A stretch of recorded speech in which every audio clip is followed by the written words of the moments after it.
सुबह की धूप मुंबई के आलीशान अपार्टमेंट में धीरे से घुस रही थी। आरना राय, इस सदी की सबसे चमकदार हीरोइन, अपने रेशमी बिस्तर पर गहरी नींद में सो रही थी। उसके रंग एकदम सटीक गोरे थे। उसके लहराते काले सीधे बाल जो उसके कंधे तक आते थे और गहरी काली आंखें किसी को भी मोह लेने वाली थीं। उसकी खूबसूरती में एक अजीब सी गहराई थी, एक रहस्य जो उसके तीखे नैन नक्शों में छुपा हुआ था। आज उसका शूटिंग पर जाने का बिल्कुल भी मन नहीं था। वो सलसाई सी उठी और जैसे ही पैर जमी पर रखने वाली थी, एक उम्रदराज औरत, उसकी मेड, चाय का कप लिए उसके कमरे में आ गई। वो चाय टेबल पर रख बिस्तर समेटते हुए बोली, अना बेटा, आज आप इतनी लेट तक सोती रही? तबीयत तो ठीक है आपकी? वो आरना के माथे को छू कर कहती है। हाँ अम्मा, आई एम गुड। आरना ने हल्की मुस्कुराहट के साथ कहा और वॉशरूम में चली गई। आरना की जिंदगी शानदार थी। मुंबई का हर कोना उसके किरदार से परिचित था। उसके अनाथ आश्रमों की कहानियां शहर में हर जगह गूंजती थीं। वो एक सफल अभिनेत्री होने के साथ साथ एक दयालु और नर्म दिल इंसान भी थी। लेकिन उसकी जिंदगी में एक ऐसा रहस्य छुपा था जिसे वो किसी से भी साझा नहीं कर पाई थी। आने वाली घटनाओं की पूर्वानुभूति, एक ऐसी शक्ति जो उसे अक्सर बेचैन करती थी और जिसके बारे में वो केवल अपनी मेड, जिसे वो अम्मा कहती थी, को ही बता पाती थी। आज भी उसके मन में एक अजीब सी बेचैनी थी, एक ऐसा एहसास जो उसे बता रहा था कि आज कुछ अलग होने वाला है। शायद आज उसे अपने जीवन के सबसे बड़े रहस्य का सामना करना पड़ेगा। एक रहस्य जो उसके करियर से भी ज्यादा महत्वपूर्ण था, एक रहस्य जो उसके दिल के सबसे करीब था और जिसका उसे जवाब ढूंढना ही होगा। आज सूरज की किरणें भी उसके अंदर के अंधेरे को चीर नहीं पा रही थीं। नाश्ते के बाद उसने अपने बालों को एक साफ सुथरे बन में बांधा और फिर एक हल्के रंग की वन पीस ड्रेस पहन ली। आज उसकी आंखों में एक अजीब सी चमक थी। आज उसका मन किसी भी काम में नहीं लग रहा था। फिर भी उसे आज एक मूवी मीटिंग के लिए जाना ही होगा। एक मीटिंग जो उसके जीवन के भविष्य को बदल सकती थी। आज उसे अपने दिल की सुननी होगी। एक दिल जो उसे एक ऐसे रास्ते पर ले जा रहा था जहां उसे अपने आप से भी सवाल करने होंगे। वो अपने बैग में अपनी स्क्रिप्ट रखती है और घर से बाहर निकल जाती है। मुंबई की भीड़ भाड़ वाली सड़कों पर आरना की गाड़ी धीरे धीरे आगे बढ़ रही थी। उसका मन अशांत था। एक अजीब सा डर उसके दिल में समा गया था। आज की शूटिंग एक ऐसी फिल्म की थी जिसकी कहानी किसी रहस्यमयी दुनिया से जुड़ी हुई थी और आजकल उसके साथ हो रहे अजीबोगरीब घटनाक्रमों ने उस कहानी को उसके लिए और भी वास्तविक बना दिया था। गाड़ी स्टूडियो के पास रुकती है और आरना बाहर निकलती है। सेट पर पहुंचते ही उसे सुमित मिल गया। वो उसे उसके प्राइवेट रूम में ले जाता है और उसके लिए ठंडा भेजवाता है। वो वहां बैठी तो थी, पर उसका मन कहीं नहीं लग रहा था, ना फोन में ना स्क्रिप्ट पढ़ने पर। तभी वहां सुमित आया और उसे मीटिंग के लिए ले गया। मीटिंग रूम में पहुंचते ही देखती है वहां एक लड़का बैठा था, 3 सूट पहने। वो उसे देखते ही पहचान गई। कृषिव कपूर एकाएक उसके मुंह से निकला। वो अपने धीरे धीरे कदमों से छल के उसके पास आता है। उसकी आंखों में एक अजीब सी चमक है, एक ऐसी चमक जो आरना को पहले कभी नहीं दिखाई दी थी। कृषिव का रंग गोरा था। वो बिल्कुल किसी दूसरी दुनिया से आए राजकुमार की तरह लग रहा था, जैसे किसी कहानी से निकल कर आया हो। कृषिव ने आरना को देखा और एक गहरी सांस ली। सो मिस आरना राय, उसने कहा। उसकी आवाज में एक गंभीरता थी। आपको यहां आने में कोई प्रॉब्लम तो नहीं हुई? नहीं, आरना एक छोटा सा जवाब देती है। मुझे आपसे कुछ बात करनी है। यह बात बहुत जरूरी है। उसने आरना को अपनी आंखों में देखा, जैसे वो उसके अंदर तक झांकना चाहता हो। आरना ने कृषिव की आंखों में एक अनकही कहानी देखी, एक दर्द जो उसके दिल को छू गया। मुझे पता है, उसने धीरे से कहा। मुझे लगता है कि हम दोनों जानते हैं कि यह बात क्या है। उसके मन में भी कई सवाल थे, कई ऐसे सवाल जिनके जवाब वो खुद से भी नहीं पूछ पा रही थी। कृषिव ने आरना का हाथ पकड़ा। यह सिर्फ यह सिर्फ एक एहसास नहीं है आरना, यह यह कुछ और है। मुझे लगता है कि हमारे बीच का यह रिश्ता किसी और दुनिया से जुड़ा हुआ है। उसने आरना की आंखों में देखा, जैसे वो उससे कुछ कहना चाहता हो, पर शब्द नहीं ढूंढ पा रहा हो। आरना ने कृषिव के हाथ को अपने हाथों में थामा। उसके दिल में एक अजीब सी उम्मीद जाग उठी थी। उसकी आंखों में भी वही चमक थी जो कृषिव की आंखों में थी। मुझे भी ऐसा ही लगता है, उसने कहा। उसकी आवाज में एक नई ताकत थी, एक ऐसी ताकत जो उसे पहले कभी नहीं दिखाई दी थी। वो दोनों एक दूसरे की आंखों में खो गए थे, जैसे किसी अदृश्य धागे से जुड़े हुए हों। सेट पर की हलचल, फिल्म की शूटिंग, सब कुछ उनके लिए गायब हो गया था। उनके बीच का यह पल, यह क्षण कुछ और ही था। एक ऐसा क्षण जो उनके जीवन को हमेशा के लिए बदल सकता था। तभी किसी की आवाज आती है तो दोनों ही जैसे किसी सपने से जागे हों। सो सॉरी मिस आरना, आप बैठिए। क्या लेंगी आप, कॉफी या ठंडा? वो उसकी आंखों में देखते हुए बोला। नहीं, कुछ नहीं लेंगे, बस जिस काम के लिए आए हैं वो कर लेते हैं, आरना ने बहुत शांति से जवाब दिया था। शूटिंग के दौरान निर्देशक ने एक खास दृश्य के लिए एक पुराने सुनसान हवेली का इस्तेमाल करने का फैसला किया। हवेली में एक अजीब सी ठंडक थी, एक ऐसा माहौल जो आरना को पहले से ही परेशान कर रहा था। जैसे ही आरना हवेली के अंदर गई, उसे एक अजीब सी ऊर्जा महसूस हुई, एक ऐसा कंपन जो उसके शरीर में फैल गया। कृषिव उसके पास था, लेकिन वो भी इस माहौल से प्रभावित लग रहा था। अचानक एक तेज हवा चली और हवेली के दरवाजे जोर से बंद हो गए। आरना और कृषिव एक दूसरे की ओर देखने लगे। अंधेरा घना हो रहा था और हवेली में एक अजीब सी खामोशी छा गई। तभी आरना को एक अजीब सी शक्ति का एहसास हुआ। उसकी आंखें चमक उठीं और उसके हाथों से एक हल्की नीली रोशनी निकलने लगी। वो खुद भी इस शक्ति से हैरान थी। उसने अपनी मुट्ठी बांधी और हवेली के एक टूटे हुए खंभे की ओर हाथ बढ़ाया। नीली रोशनी ने खंभे को छुआ और वो धीरे धीरे अपने आप जुड़ गया, जैसे कोई जादू हो रहा हो। कृषिव आश्चर्य से आरना को देख रहा था। उसके मुंह से एक शब्द भी नहीं निकल रहा था। आरना ने फिर से अपनी शक्ति का इस्तेमाल किया और हवेली के चारों ओर फैले अंधेरे को हटाने की कोशिश की। धीरे धीरे हवेली में रोशनी फैलने लगी। आरना की आंखों में एक नई ताकत थी, एक ऐसी ताकत जो उसे खुद भी समझ नहीं आ रही थी। वो इस शक्ति से डर भी रही थी और साथ ही उत्सुक भी। यह शक्ति उसके अंदर हमेशा से रही होगी, लेकिन आज पहली बार जागृत हुई थी। कृषिव धीरे से उसके पास आया और उसका हाथ थाम लिया। तुम में, उसने कहा। उसकी आवाज में हैरानी और एक अनकही खुशी भी थी। आरना कृषिव की आंखों में अपने प्रति आश्चर्य और कुछ और देख पा रही थी, कुछ ऐसा जो उसे समझ नहीं आ रहा था, पर उसका दिल इस रहस्य के समाधान के लिए उत्सुक था।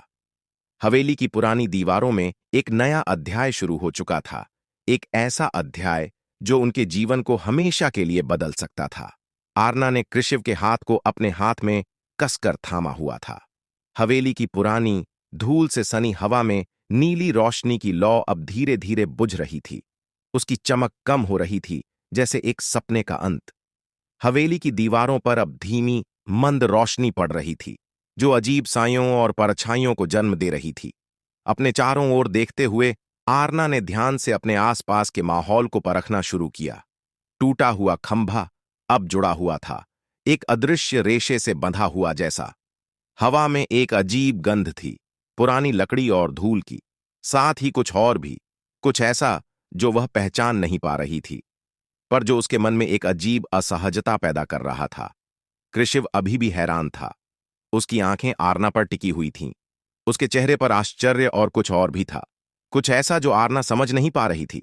वह उसके करियों में देख सकती थी, एक अविश्वास और एक गहन आकर्षण का मिश्रण। ये क्या था? कृषिव ने आखिरकार कहा। उसकी आवाज हल्की कांप रही थी। उसके शब्दों में एक मिश्रित भावना थी, डर, आश्चर्य और एक अनकही खुशी। आरना ने अपने हाथों को देखा, अभी भी उनमें हल्की सी गर्माहट महसूस हो रही थी। मुझे खुद नहीं पता, उसने उत्तर दिया। अपनी आवाज में एक हल्का कंपन था। लेकिन मुझे लगता है कि यह शक्ति, यह मेरे अंदर हमेशा से रही है।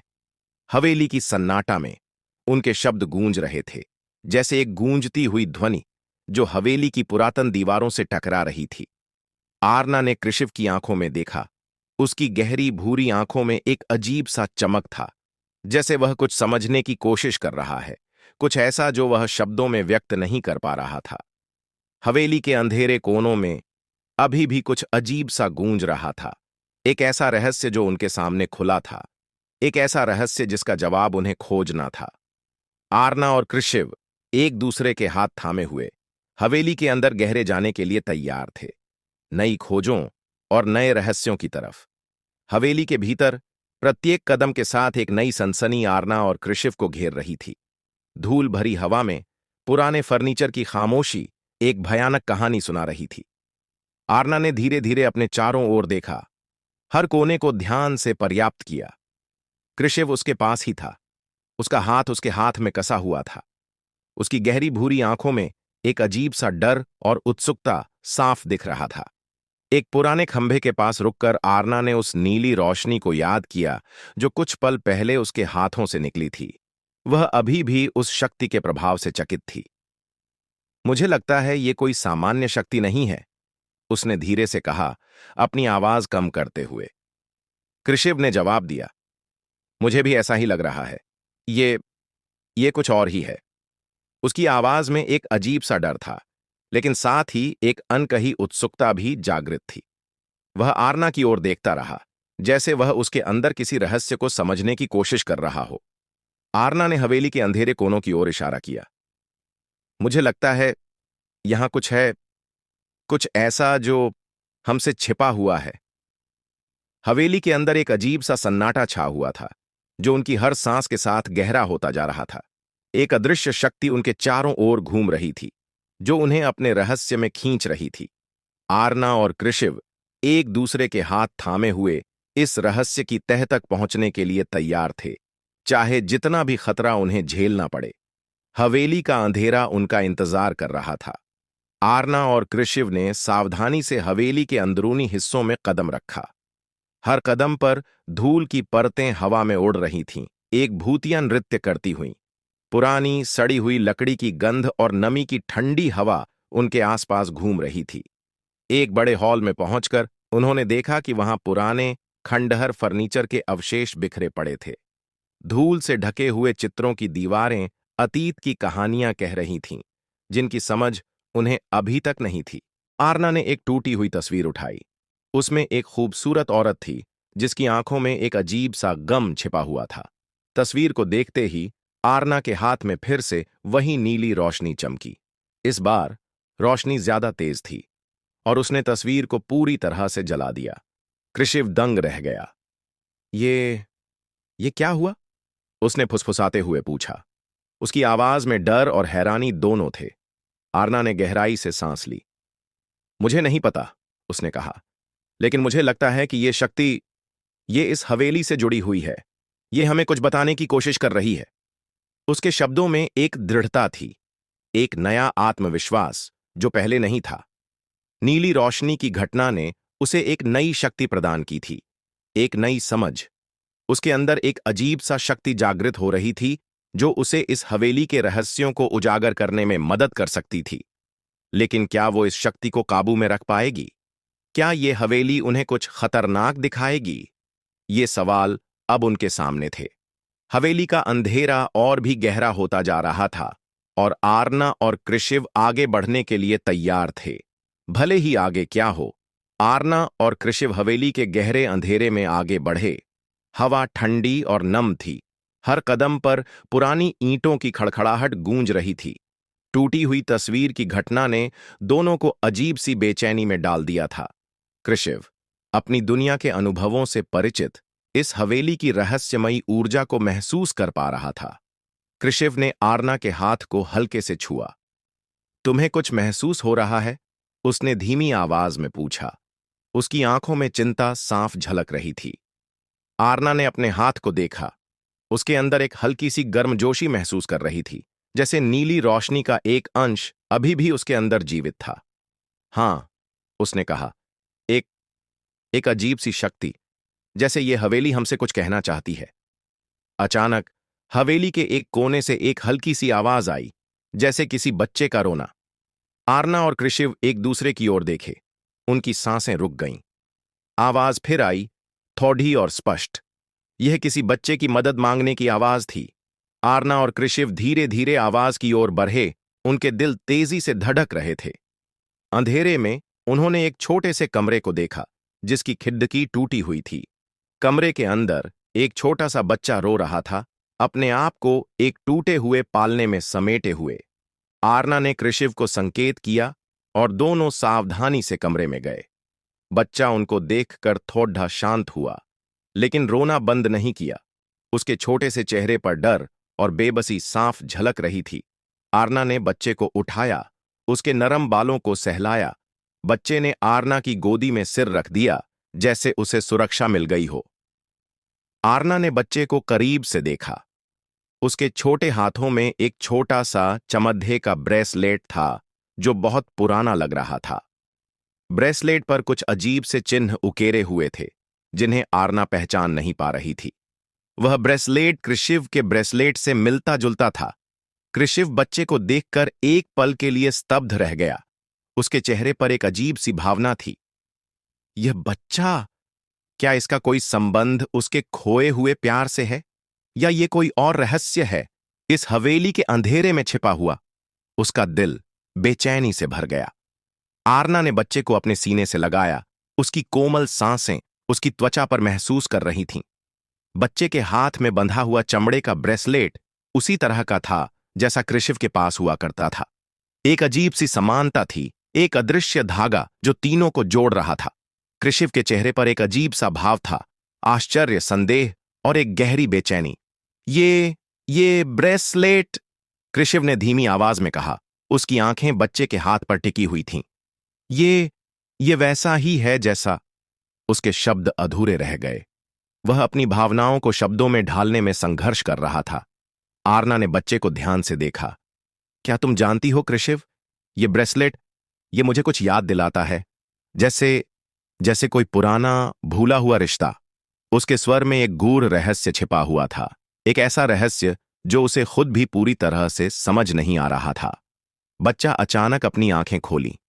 उसकी आंखें बड्ढी और गहरी थीं, एक ऐसी गहराई जो उसके छोटे से चेहरे के अनुपात में असामान्य थी।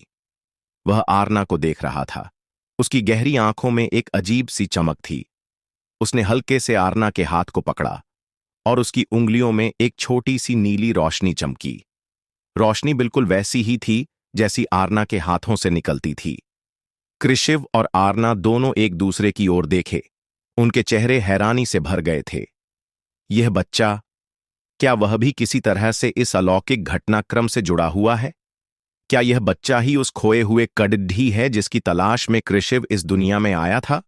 या फिर कुछ और ही रहस्य इस हवेली के अंधेरे में छिपा हुआ है, एक ऐसा रहस्य जो उनके जीवन को हमेशा के लिए बदल सकता है? हवेली की पुरानी दीवारों के बीच एक नया अध्याय खुल गया था, एक ऐसा अध्याय जिसका अंत अभी तक दिखाई नहीं दे रहा था। अंधेरा गहरा हो रहा था और रहस्य और भी जटिल होता जा रहा था। बच्चे के हाथ से निकली नीली रोशनी धीरे धीरे फीकी पड़ती डीएच गई, लेकिन उसका प्रभाव हवा में लटका हुआ था। खामोशी कुछ पलों के लिए हावी हो गई। केवल बच्चे की धीमी सांसें और हवेली की पुरानी लगधी की करकद्दाहट सुनाई दे रही थीं। आरना ने बच्चे को अपनी गोद में संभाले रखा। उसका छोटा सा हाथ अपनी हथेली में था। उसकी उंगलियां बच्चे की उंगलियों से जुड़ी हुई थीं। एक अजीब सा तालमेल था उनके बीच। कृषिव ने सावधानी से बात की। यह अविश्वसनीय है। क्या यह संभव है? क्या इस बच्चे में भी वही शक्ति है जो आरना में है? उसकी आवाज थोड़ी कांप रही थी। हैरानी और डर का मिश्रण उसके स्वर में स्पष्ट था। आरना ने बच्चे को देखा। उसके चेहरे पर एक अनोखी शांति थी। मुझे नहीं पता कृषिव, उसने धीरे से कहा, लेकिन मुझे लगता है कि यह बच्चा, यह इस हवेली, इस रहस्य का एक हिस्सा है। यह ब्रेसलेट और यह शक्ति, सब कुछ आपस में जुड़ा हुआ है। सुबह की धूप बंगले के कमरों में छन रही थी। आरना ने अपनी नींद खोली और उठकर खिड़की के पास गई। नीचे बगीचे में पक्षियों का कलरव गूंज रहा था। आज का दिन उसके लिए खास था। अनाथालय में बच्चों के लिए एक खास कार्यक्रम था और कृषिव कपूर भी वहां आ रहा था। उसने अम्मा को बुलाया।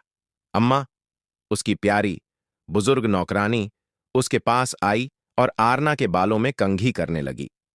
अम्मा, आरना ने धीरे से कहा, आज मुझे फिर से वो एहसास हो रहा है, वो भविष्य देखने का। मुझे कुछ अच्छा नहीं लग रहा है। अम्मा ने आरना के बालों में कंघी करते हुए कहा, बेटा, तुम परेशान मत हो। तुम्हारी ये शक्ति तुम्हारे लिए ही है। शायद ये कार्यक्रम महत्वपूर्ण है। हो सकता है तुम्हें कुछ ऐसा देखने मिले जो तुम्हें आगे बढ़ने में मदद करे। आरना ने गहरी सांस ली। वह अम्मा की बातों से थोड़ी शांत हुई, लेकिन उसके मन की बेचैनी अभी भी बनी हुई थी। तभी कृषिव कपूर आया। वह बहुत ही सुंदर कपड़ों में सजा हुआ था। उसके चेहरे पर एक हल्की सी मुस्कान थी। सुप्रभात, आरना, उसने कहा। उसकी आवाज में एक मधुरता थी जो आरना को आकर्षित करती थी। मैं आपके अनाथालय के कार्यक्रम के लिए आया हूं। सुप्रभात, आरना ने जवाब दिया। उसकी नजर कृषिव के चेहरे पर टिकी हुई थी। वह उसके बारे में और जानना चाहती थी, लेकिन वह कैसे पूछे, यह उसे समझ नहीं आ रहा था। उसके अंदर का वह अजीब सा एहसास फिर से जोर पकड़ रहा था। एक ऐसा एहसास जो उसे चेतावनी दे रहा था, लेकिन किस बात की चेतावनी, यह वह समझ नहीं पा रही थी। कृषिव ने उसकी खामोशी देखी और कहा, क्या आप ठीक हैं, आरना? आप थोड़ी परेशान लग रही हैं। आरना ने धीरे से कहा, मैं ठीक हूं, बस थोड़ा सा काम का तनाव है। चलिए, नीचे चलते हैं। वह कृषिव के साथ नीचे बगीचे में चली गई, लेकिन उसका मन कहीं और था। आज का दिन, उसका अजीब सा एहसास और कृषिव का रहस्यमय व्यक्तित्व सब मिलकर एक अजीब सी पहेली बना रहे थे, जिसका हल आरना को ढूंढना था। अनाथालय में बच्चों की हंसी और गीतों की धुन गूंज रही थी। आरना और कृषिव बच्चों के बीच बैठे थे, उनके साथ खेल रहे थे। कृषिव बच्चों के साथ बड्डे ही प्यार से पेश आ रहा था, उनके साथ खेल रहा था और उनकी बातें सुन रहा था। आरना को उसका ये व्यवहार अजीब लग रहा था, जैसे वह इन बच्चों को पहले से जानता हो। कार्यक्रम शुरू होने से पहले आरना ने कृषिव से अलग बात करने का फैसला किया। उन्होंने एकांत में जाने का फैसला किया, बगीचे के एक कोने में। कृषिव, आरना ने धीरे से कहा, आप आप असल में कौन हैं? कृषिव ने कुछ देर तक आरना की आंखों में देखा। उसकी आंखों में एक गहराई थी, एक ऐसा रहस्य जो आरना को खींच रहा था। फिर उसने धीरे से कहा, मैं आपको सच बताऊं, आरना, यह एक लंबी कहानी है। वह थोड़ा हिचकिचाया, फिर उसने आगे कहा, मैं एक ऐसी दुनिया से आया हूं जहां जादू और चमत्कार असल हैं। मैं अपने एक खोए हुए ब्रेसलेट की तलाश में हूं, एक ब्रेसलेट जो मुझे अपनी दुनिया में वापस ले जा सकता है। और उसने अपनी आवाज में थोड़ा सा डर मिलाकर कहा, और मुझे लगता है कि इस ब्रेसलेट का आपसे कुछ नाता है। आरना दंग रह गई। उसे यकीन नहीं हो रहा था कि वह क्या सुन रही है। आप आप एक और दुनिया से आए हैं? उसने पूछा। उसकी आवाज में हल्का सा डर था। कृषिव ने सिर हिलाया। हां, और मुझे लगता है कि आपकी नियति हमारे दोनों की दुनियाओं से जुड़ी हुई है। उसने एक गहरी सांस ली और फिर कहा, ब्रेसलेटी में एक बहुत बड़ा रहस्य छुपा है, एक ऐसा रहस्य जो हमारे दोनों के भविष्य को बदल सकता है। वह फिर चुप हो गया। आरना की प्रतिक्रिया का इंतजार कर रहा था। आरना का दिमाग घूम रहा था। वह कृषिव की बातों पर यकीन कर पा रही थी, पर साथ ही उसे अपनी उस अजीब सी शक्ति का भी एहसास हो रहा था, एक ऐसी शक्ति जो उसे कुछ बताने की कोशिश कर रही थी। पर क्या? खामोशी छा गई थी। आरना और कृषिव एक दूसरे की आंखों में देख रहे थे। आरना के मन में कई सवाल उठ रहे थे, पर वह कुछ पूछ नहीं पा रही थी। अचानक आरना को एक झलक दिखी, एक ऐसा दृश्य जो उसके भविष्य दर्शन की शक्ति से आया था। उसने एक छोटे बच्चे को देखा, एक राजा के साथ, और एक चमकदार कंगन। यह वही कंगन था जिसके बारे में कृषिव बात कर रहा था। उस दृश्य में उसे एक खतरा भी दिखाई दिया, एक ऐसा खतरा जो बच्चे और राजा दोनों के लिए था। आरना ने अपनी आंखें बंद कर लीं, उस दृश्य को फिर से देखने की कोशिश करते हुए। जब उसने अपनी आंखें खोलीं, तो कृषिव उसकी चिंता देख सकता था। क्या हुआ आरना? क्या आपने कुछ देखा? उसने पूछा। उसकी आवाज में चिंता थी। आरना ने गहरी सांस ली और फिर कृषिव को वह सब बताया जो उसने देखा था, बच्चे को, राजा को और खतरे को। वह इतनी घबराई हुई थी कि उसकी आवाज कांप रही थी। मुझे लगता है कि यह ब्रेसलेट उस बच्चे से जुड़ा हुआ है, उसने कहा, और उस बच्चे को खतरा है। कृषिव ने आरना की बात ध्यान से सुनी। उसके चेहरे पर एक गंभीर भाव आ गया। यह संभव है, उसने कहा, मेरी दुनिया में ये कंगन एक राजा की शक्ति का प्रतीक है। ये बच्चा, क्या वह राजा का उत्तराधिकारी है? आरना ने सिर हिलाया। उसके भविष्य दर्शन में उसे बच्चे और राजा के बीच एक गहरा संबंध दिखाई दिया था। मुझे लगता है, उसने कहा, हमें उस बच्चे को बचाना होगा। यह ब्रेसलेट, यह सिर्फ एक गहना नहीं है, यह एक शक्ति है और शायद हमारे दोनों दुनियाओं के लिए एक महत्वपूर्ण कड़ी। दोनों एक दूसरे की ओर देखे। उनके चेहरे पर एक गंभीर लेकिन दृढ़ संकल्प दिखाई दे रहा था। उनके सामने एक चुनौती थी, एक ऐसा खतरा जो दोनों दुनियाओं को प्रभावित कर सकता था, और उन दोनों ने यह चुनौती स्वीकार कर ली थी। अब उन्हें उस बच्चे को ढूंढना था, उस खतरे को समझना था और उस ब्रेसलेट के रहस्य को उजागर करना था। उनके सामने एक लंबा और कठिन रास्ता था, लेकिन वे एक साथ थे और वे साथ मिलकर उस रास्ते पर चलने के लिए तैयार थे। सुबह की धूप आरना के कमरे में झांक रही थी।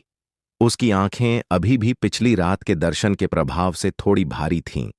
कृषिव उसके बगल में सोफे पर बैठा था, शांत और चिंतित। उसका चेहरा उस अदृश्य खतरे की गंभीरता को दर्शा रहा था जिसके बारे में आरना ने उसे बताया था। हवा में एक अनदेखा तनाव था, एक ऐसा तनाव जो उन दोनों के बीच एक अदृश्य धागा बन गया था। अम्मा अपने हाथों में नाश्ता लिए कमरे में दाखिल हुई। उसने आरना और कृषिव को देखा और चुपचाप उनके पास रख दिया। आरना ने अम्मा की तरफ देखा। उसकी आंखों में एक अनकही चिंता थी। अम्मा सालों से आरना की सहयोगी और विश्वासपात्र थी। उसने आरना के अलौकिक क्षमताओं के बारे में हमेशा चुप्पी साधी थी, लेकिन आज उसके चेहरे पर एक अलग ही बेचैनी थी। कृषिव ने नाश्ता छूते हुए कहा, आरना, हमें उस बच्चे के बारे में और जानकारी चाहिए। तुम्हारे दर्शन में क्या तुम्हें कोई और निशानी दिखी? कोई स्थान, कोई व्यक्ति? आरना ने एक गहरी सांस ली, अपने हाथों को आपस में मिलाते हुए। मुझे एक मंदिर दिखाई दिया था, बहुत पुराना, पहाड़ों के बीच, लेकिन मैं और कुछ नहीं पहचान पाई। और मुझे उस बच्चे के आसपास एक अजीब सी छाया भी दिखी थी, एक ऐसा अंधकार जो बहुत शक्तिशाली लग रहा था। अम्मा ने कहा, शायद वो कोई दुष्ट आत्मा है जो बच्चे को नुकसान पहुंचाना चाहती है। आरना ने अम्मा की तरफ देखा। उसके शब्दों में एक संभावित सत्य था। कृषिव ने भी सहमति में सिर हिलाया। हमारे पास समय कम है, हमें उस मंदिर को ढूंढना होगा और उस बच्चे को बचाना होगा। उसकी आवाज में एक दृढ़ निश्चय था, एक ऐसा निश्चय जो आरना के हौसलों को बढ़ा रहा था।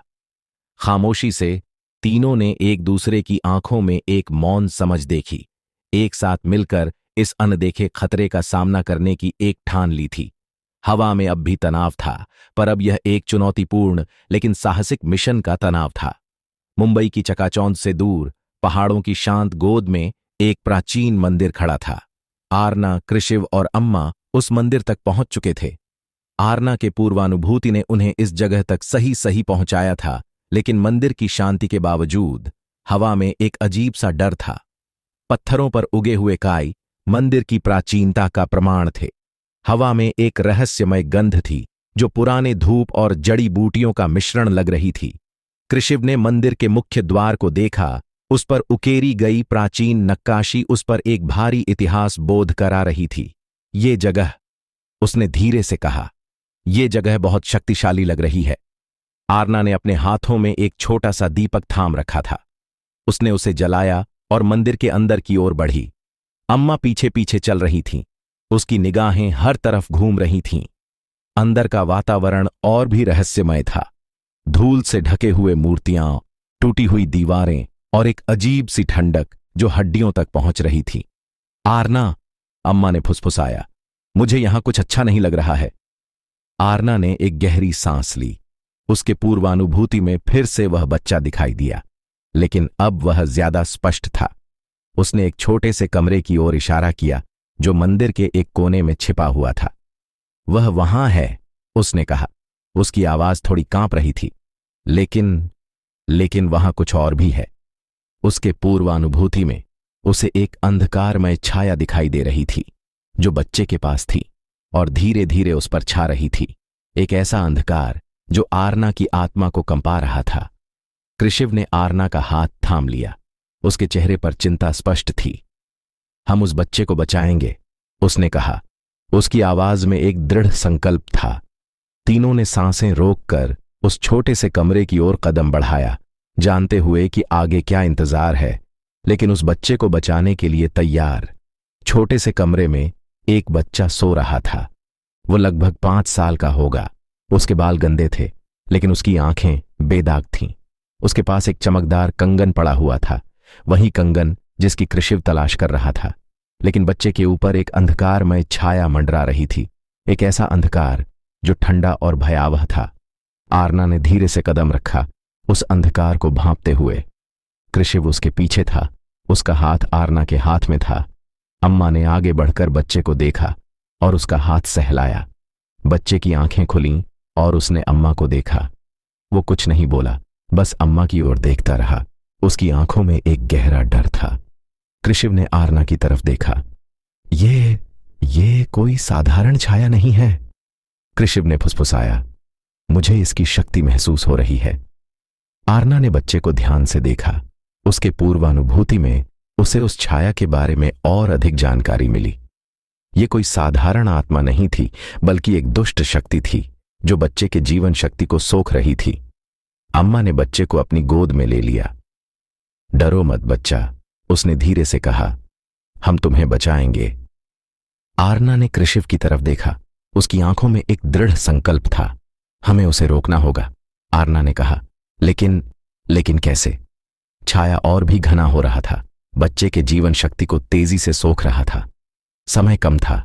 हवा में एक तनाव था, एक ऐसा तनाव जो इन तीनों को एक दूसरे से और भी करीब ला रहा था। एक साझा खतरे के बंधन में बंधा हुआ। उन तीनों के सामने एक कठिन चुनौती थी, एक ऐसी चुनौती जिसका जवाब उन्हें तुरंत ढूंढना था। उनकी सांसें रुक गई थीं, उनके दिल तेजी से धड़क रहे थे और बच्चे की आंखों में डर और भी गहरा हो रहा था। शांति भंग करने वाली खामोशी कमरे में छा गई। बच्चे की सांसें अब धीमी और कमजोर होती जा रही थीं। उसकी त्वचा ठंडी पड़ी एच रही थी। छाया और भी घनी हो गई थी, जैसे कोई जीवित प्राणी ही बच्चे की ऊर्जा को निगल रहा हो। आरना ने अपनी आंखें बंद कर लीं, अपने पूर्वानुभूति को सक्रिय किया। उसे एक अस्पष्ट चित्र दिखाई दिया, एक प्राचीन मंत्र, एक विशाल पेड़ की जड़ों के पास छिपा हुआ। उसने तुरंत कृषिव और अम्मा को देखा।